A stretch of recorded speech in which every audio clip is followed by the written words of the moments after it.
So let's wrap up the fourth chapter of the second book of A Tale of Two Cities. We've learned that the golden thread is Lucy Manette and how she kind of connects her father to sanity. The trial is over. Charles Darnay has been acquitted, and he is having dinner with Mr. Carton, who is a bit of a drunk. Mr. Lorry does not like him at all, and I know that I keep subtly changing the voices as I figure out the characters. Hopefully we'll get that all straightened out. But Mr. Darnay toasted to Miss Manette, which Mr. Carton complimented him on.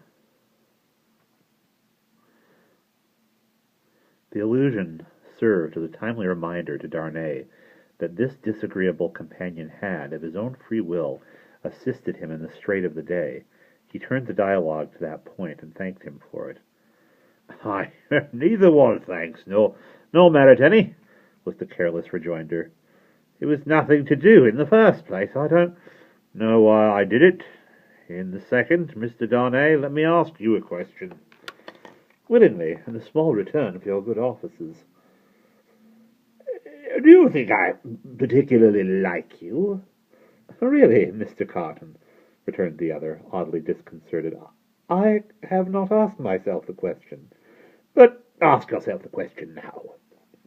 "You have acted as if you do, but I don't think you do." "I don't think I do," said Carton. "I begin to have a very good opinion of your understanding." "Nevertheless," pursued Darnay, rising to ring the bell, "there is nothing in that. I hope to prevent my calling the reckoning, and our parting without ill blood on either side."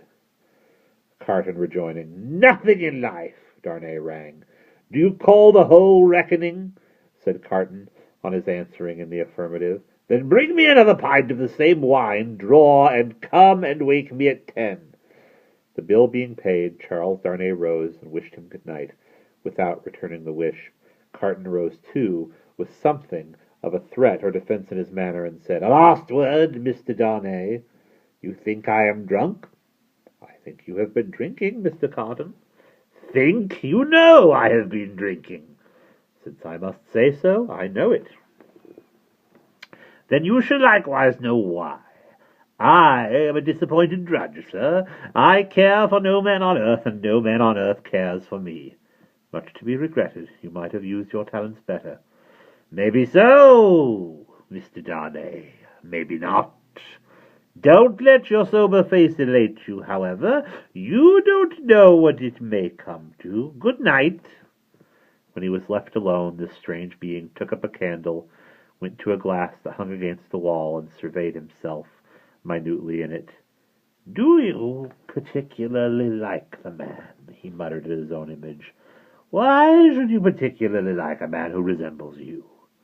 There is nothing in you to like, you know that. Ah, confound you, what a change you have made in yourself, a good reason for taking to a man, that he shows you what you have fallen away from, and what you might have been. Change places with him, and would you have been looked at by those blue eyes as he was, and commiserated that agitated face as he was? Come on, and have it out in plain words. You hate the fellow." He resorted to his pint of wine for consolidation, drank it all in a few minutes, and fell asleep on his arms, with his hair straggling over the table and a long winding sheet in the candle dripping down upon him. And that's the end of chapter 4.